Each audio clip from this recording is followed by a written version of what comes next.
So ngayon, mabahitin na nyo to ha.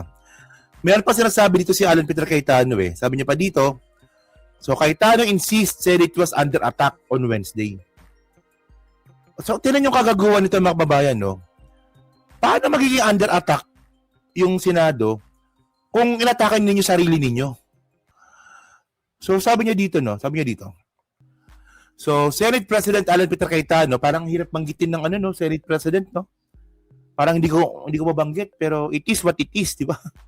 Senate President Alan Peter Cayetano on Thursday insisted that the shooting incident inside the Senate premises on Wednesday night was form of attack as he shut down speculations that the gunfire was orchestrated. So, nagalit po yung bakla. Oo. Sabi ng bakla, ay, Diyos ko! Inatake kami, hindi yan scripted, mga bakla! Sino ba magsabi na scripted yan? Oh, hawak ko ang beef, hawak ko ang beef. So, sabi dito, no, nag-warning shot ka. Pinutukan kita pabalik. O, so umamin pala sila na sila nag-warning shot.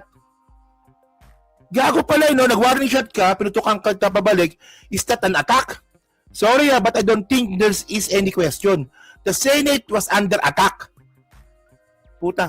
Cayetano said after Jonas Aso, ngayon, may video yan dito sa Cayetano. Tingnan nyo. Sabi niya dito. Ito. Okay. Kung tututukan kita ng barel, papasukin ko bahay mo na may barel ako. Warning shot ka, pinutukan kita pabalik. Is it not an attack? So, alam mo, mali yun eh. No? Ano nangyari po dito mga babayan, no? Base po kay kapatid ni John Vic, kay Boying Rimulya, sabi niya naman, di ba? Nagsigawan, nagpakilala ng NBI, ba't ka pa nag-warning shot? At maliban nyo na warning shot yun. Kasi nga merong ano, di ba? Merong takip. Oh, nag-warning shot. Eh, siyempre, isipin ng NBI, pinaputukan kami, di binaril niya. Pero malupit ha, yung fireback ng OSAA, may higit 30. Di ba? May higit 30 po yung binaril ng OSAA pabalik. Yeah, but I don't think there's any question. The Senate is under attack. Galit ang bakla! There is no any question that the Senate is under attack! Bakla! Bakla! Oh. Sila nagpaputok! Dapat sa mukha ko! Bakla! Bayan, bakit pumipitik-pitik? Iba, di ba? Pag si Lacson nagalit, simple lang eh. Kalma lang eh. Di ba? Si Lacson pag nagalit, hindi mo halatang galit. Si Alan Peter Cayetano pumipitik eh. The Senate is under attack. Oh. Pinaputukan kami, dapat sa mukha ko na lang. Hawak ko ang brief. Walang yan. Ka, pinutukan kita pabalik. Is it not an attack? Sorry but I don't think there's any question. The Senate is under attack. Was under attack. All of you, your lives were in danger last night. Lahat kayo, nakita niyo yon mga bakla. Oh, the Senate is under attack. Lahat kayo, your life is in danger. Tumnog sa akin! Ay! Oy!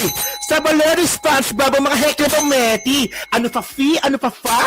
Kami ang Winnie Monson, ikaw ng Luz Valdez. Ano pa fi? Mga bakla! Nagigil. So, I know it's your job to ask a question, but you will tell me pag may nagpaputok na warning, hindi under attack yun? My God! So, ba na? Wala.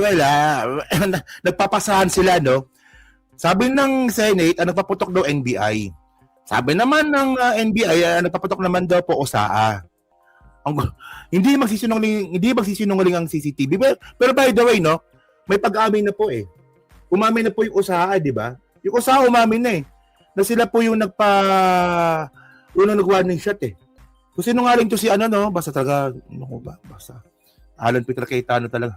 We're a democracy. This is the Senate of the Philippines. Please naman. Di ba? Yeah. What do you think happens when there's no democracy? Who's the first casualty? The media. Anong kanalaman ng democracy? Sa putukan nangyari.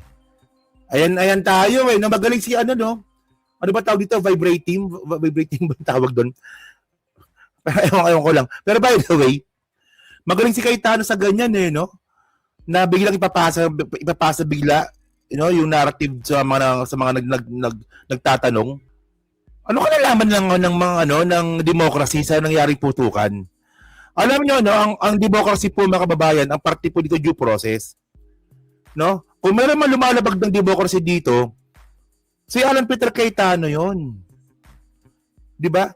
Kasi in the first place tinan niyo yung batas na ginawa ninyo, yung Republic Act 9851, parte po ng demokrasya 'yon, parte po ng due process din po 'yon.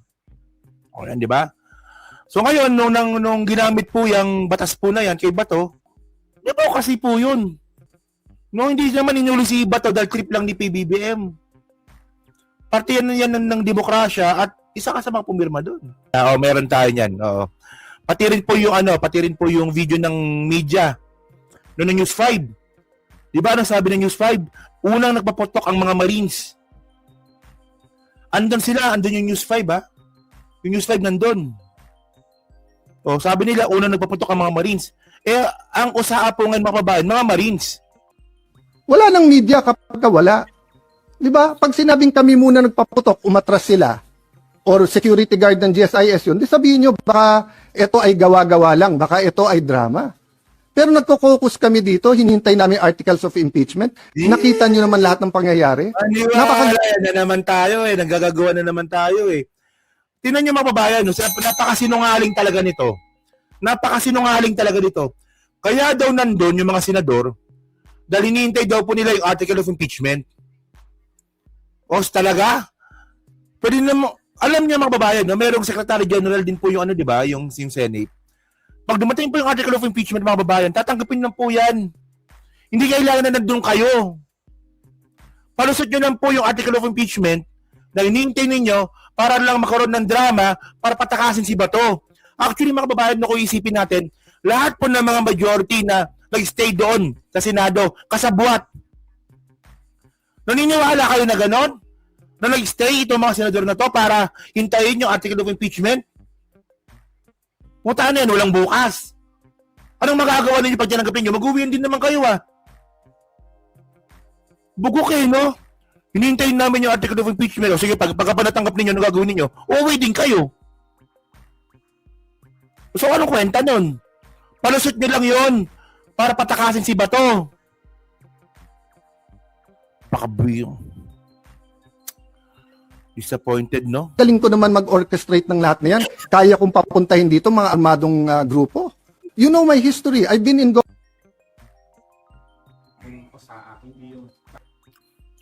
Kaya niya na po papuntahin yung armadong grupo. Kaya niya. Kaya niya talaga kasi Senate President siya. Alam niyo malaman nangyari dito, no? May nagsuggest na senador. Mr. President, Mr. Senate President, baka pwede tayo magpadala dito ng mga Marines from USAA, ng mga armado. So sabi nga ni Alan Peter Cayetano, magandang idea yan, pakis muna. Pakis muna bago kita sundin. Pero by the way, para ayun po nangyari dyan, malamang meron nag-suggest at tinanggap naman ni Alan Peter Cayetano. Mukhang ganun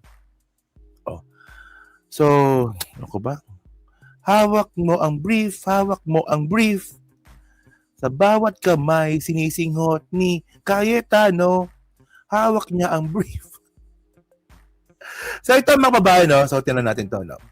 So, ito report to from News 5, Sabi dito,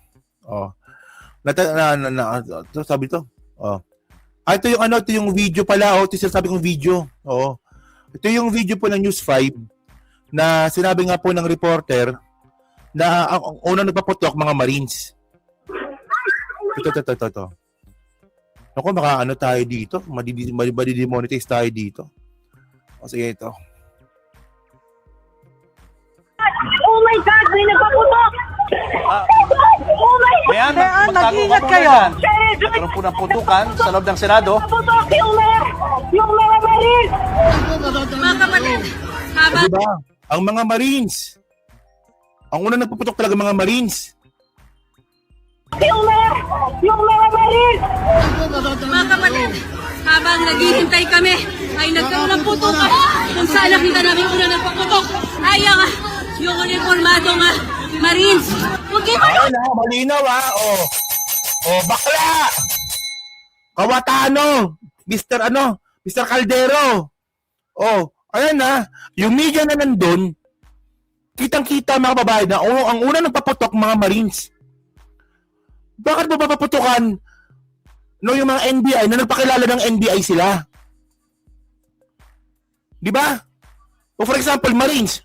NBI kami. Ba't mo pinaputukan? Alam mo pa ng NBI. Tayo eh. Oh my God! Kuya, what's happening? Oh my God, Shelley Julian! Nagkakaputukan dito! Oh my God! Oh my God! Oh my God!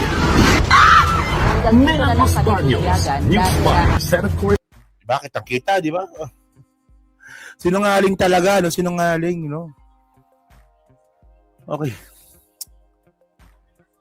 Kitang-kita kasi ng mga reporter to mga babayan kasi una sa lahat, kung hindi po Marines yung nagpaputok, maririnig nila at makikita nila na yung putok galing kabila. Kung nakita talaga nila ang nagpaputok Marines. Sinungaling talaga.